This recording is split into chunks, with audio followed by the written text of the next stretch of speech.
I was fortunate enough to have parents that like to serve their community, and my father actually volunteered for the Mission Fire District Number 1. He was a business owner in Mission and chose to volunteer to serve that community as a firefighter. And we had moved out to Gardner in roughly 1968, and he became a volunteer out in the Gardner Community Fire Department as well. It was called Gardner Rural at the time. So I had a dad who volunteered in the community in which he lived, and he volunteered in the community at which he owned and ran a business. And then my mother eventually started volunteering as well as an emergency medical technician and then a firefighter. So I had a dad who motivated me and a mom who inspired me to get into the business. And I used to tag along with them on emergency calls in the late 70s. And I would just see the type of people that volunteered, a hard worker, and still, compelled to serve their community as well, and even to risk their own lives to serve their neighbors. So just the highest quality of people.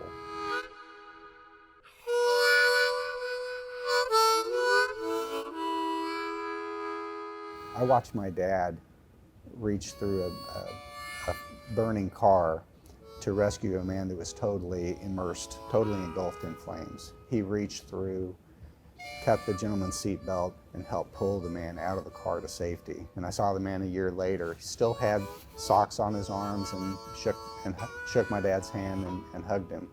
So, not many people get to see their dad do something very heroic. I mean, I saw it. It was 20 feet away from me, and I vividly remember that. I just remember thinking it'd be really cool to be a firefighter someday. I became a explorer with Sean Ever a very short period of time, and then myself and some friends of mine talked with the leadership of Gardner Rural Fire Department about starting a volunteer firefighter apprentice program, and they eventually did.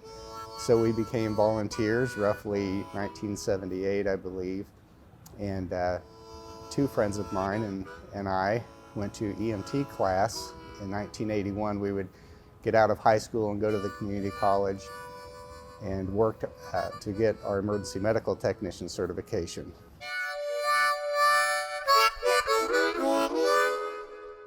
When I was 18, I put applications in for Olathe and Overland Park. I'd received an interview with Overland Park, had one lined up with Olathe, but an opportunity came available at Mission, and my interview with the fire chief, Merle Bruce, was basically him advising me that I should consider going to college and not becoming a firefighter, that I came from a family who had resources to put me through college, and he would prefer that I do that.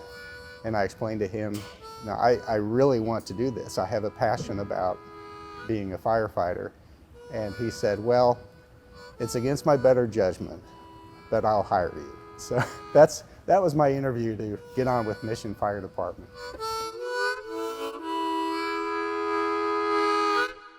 Mission was a fire department that had large diameter hose before other departments in our county. They had a hearse tool, one of two in the entire county at the time. They had two 2,000 gallon a minute pumpers, which was, one of them was the first one west of the Mississippi to have that kind of pump capacity. 1 3/4 hose. So they were pretty progressive. And the firefighters and officers there really had an impact on me. They're part of the foundation that I have to this day. I owe a lot to them.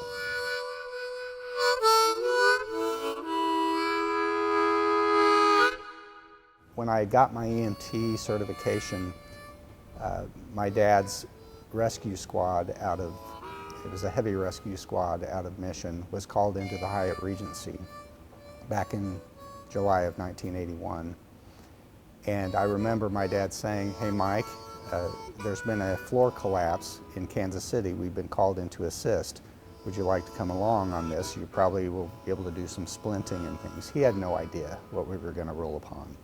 Clearly, it was a disaster of worldwide magnitude. To this day, it's one of the largest engineering disasters in history. 114 people eventually died from it, and hundreds others were injured, some very critically. And the wounds that we dealt with, the things that had to be done to remove people from the carnage, including using chainsaws and various tools for amputations. It was something that definitely would scar anybody's mind. And I had follow-up care through Johnson County Mental Health. It was kind of the birth of critical incident stress management. My mother recognized that I was struggling, and you know, through that experience, it became really a part of the fabric of what I would become. It solidified my understanding that this was the service that I was called to do, and you know, that was why when I was with Chief Bruce in his office and he was trying to persuade me not to go into the fire service, and I told him that this is what I'm supposed to be doing. The experience of the Hyatt Regency disaster that my dad always regretted taking me to was an important part of my decision to become a firefighter, and I'm thankful for it.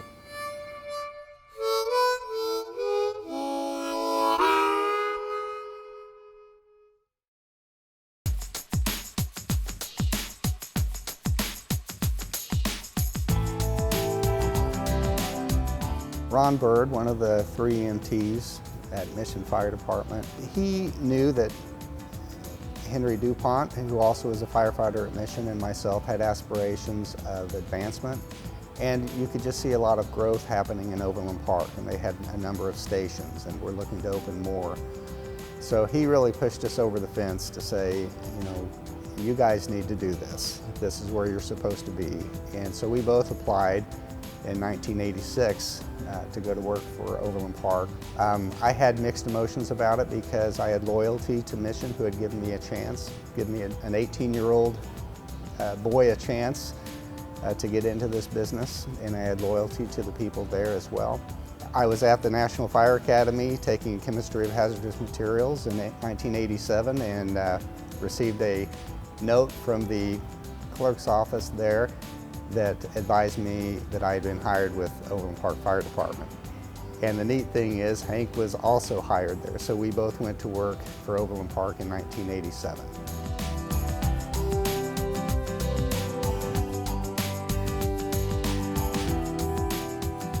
Chief Brooker was actually the chief that hired me, and then by the time that I arrived in 1987, Bill Janke was the chief of the department. So they had just had a leadership change, and change is always challenging and difficult, so you could tell within the stations that there was concerns about how things are going to be different and that type of thing. That was kind of the climate that I came into.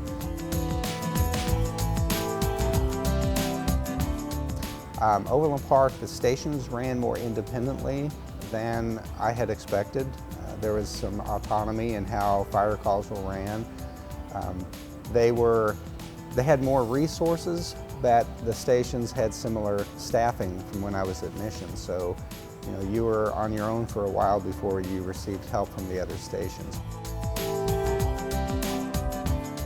I was surprised to see their dedication to fitness. The crew would be in the workout room with aerobics instructors to guide our physical training. There was good leaders and mentors. They were also fun to hang around. There were station antics that would go on at the time. I had never worked with a battalion chief that oversaw company officers, so when you would arrive on an emergency scene, that station autonomy would be melded together because of the leadership that battalion chiefs would bring to the incident scene. I could tell it was a place that I belonged because there was a lot of opportunity. There were some good examples of leaders that I worked under. At the time, I believe it was Dennis Myers was my first battalion chief, and Roger Gray was my first captain. Johnny Myers was my first lieutenant. And then I worked with like Al Dedrick and Jim McGee were also battalion chiefs at the time. Jim Deneen. I had some pretty iconic figures that I got to work with and under in service to both Mission Fire Department, but also Overland Park. The interest that I had in hazardous materials led me to becoming an instructor, and so I had folks like Henry DuPont and Gary Wilson that got me out there in front of classrooms, and that helped me in my overall professional development. And through that, eventually became a state adjunct instructor and an instructor for the National Fire Academy Chemistry and Hazardous Materials program. So I got to teach in Emmitsburg with Hank DuPont. That's one of the definite career milestones that I had.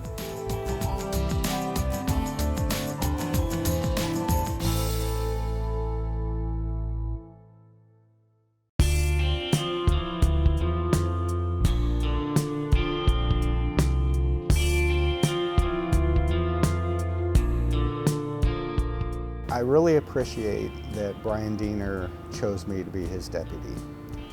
He could have chosen anybody, he could have gone external.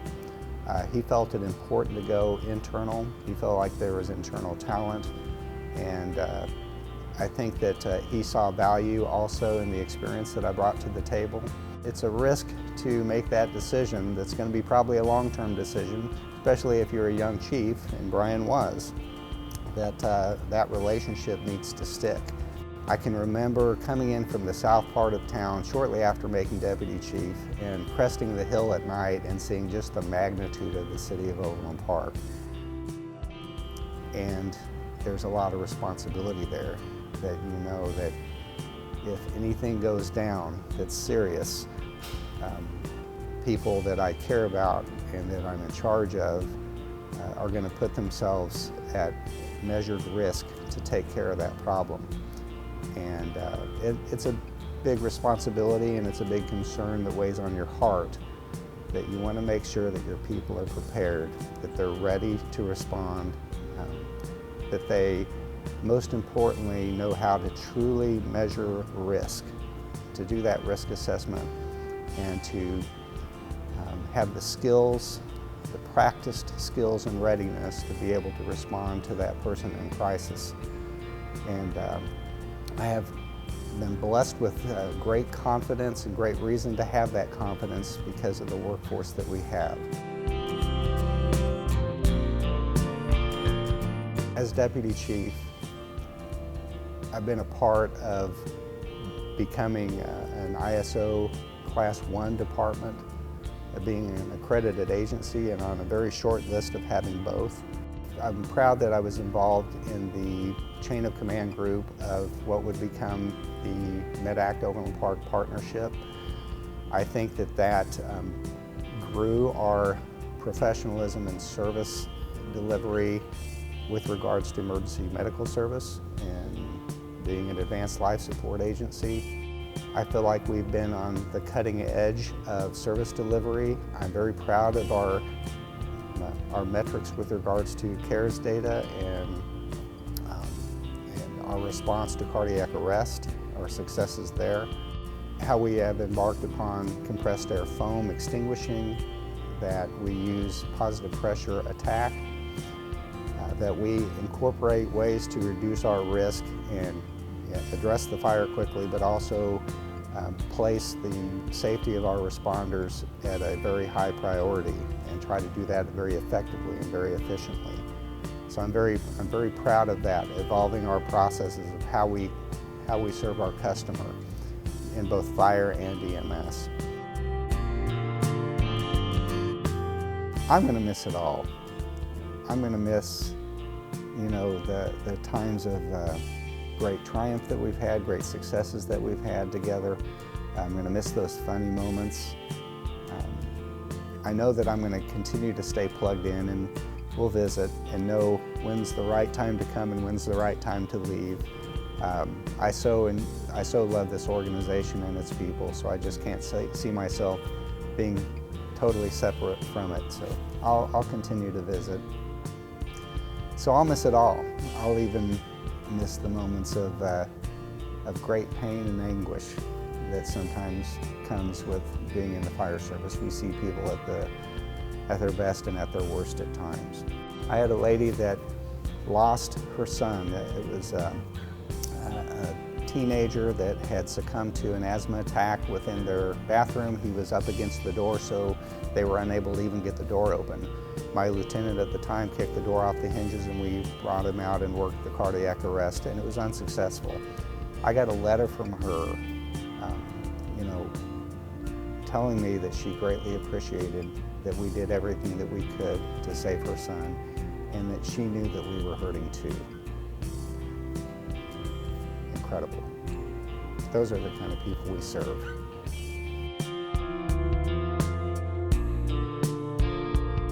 Sit at the front row when you're in class. Pay attention. Raise your hand and answer the questions. Place yourself in the hot seat when it comes time to do company evolutions or incident command exercises or size-up exercises. Be the person that steps forward and takes the hot seat.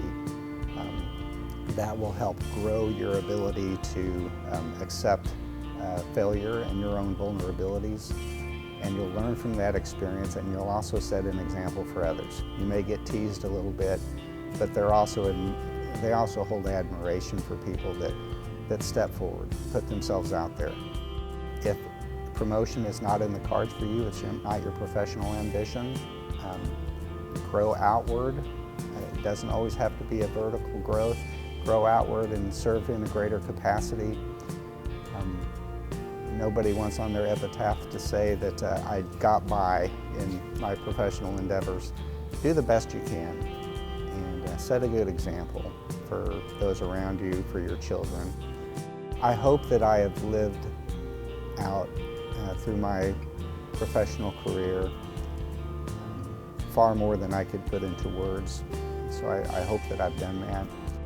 I'm a believer that we are given gifts and that we please our Creator when we use our gifts for the greater good, whether that's in a vocational capacity or volunteer capacity. So I'm just going to try to seek that direction.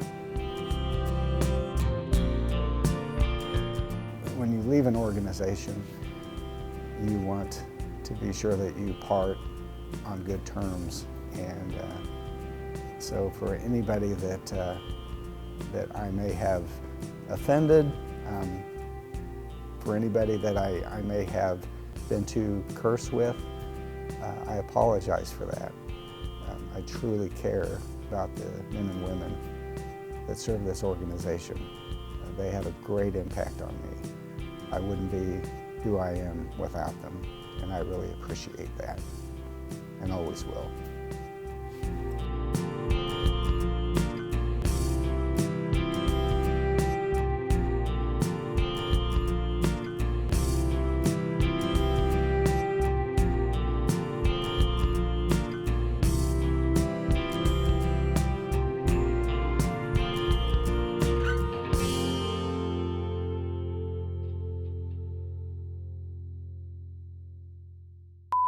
Thanks. I'm going to send it back now to Chief Casey. Well, we have had a very, very busy month, and I think it is the essence of our job to be prepared to handle the diverse type of incidents. Wow. A child in need is a child indeed, and possibly another application for the 3C Super Soapy Soaker. It's more convincing evidence that it's not a really good idea to smoke when you're on an oxygen system, as well as Chief Gibbs serving as the IC physician in Osawatomie.